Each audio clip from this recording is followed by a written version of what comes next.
Tututukan po ng lokal na pamahalaan ng Dagupan ang seguridad sa mga coastal areas ng lungsod. Pinulong po ng LGU ang Coast Guard Pangasinan at Dagupan City Substation upang talakayin ang iba't ibang mga paghahanda sa pamamagitan ng mga pagsasanay. Saklaw ng nasabing pulong ang pagtalakay sa disaster preparedness laban sa posibleng banta ng The Big One sa ilalim na inilunsad ng Handa Ka Ba Summit.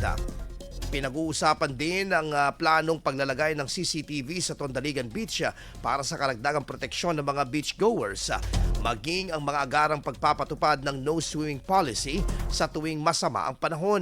Samantala, napag-uusapan din ang pagtutok sa siste ng transportasyong pandagat o mga motorboat, partikular na ang pagsusuot ng life vest ng mga pasahero at driver, maging ang pagpapaalala sa no overloading policy sa mga sasakyan.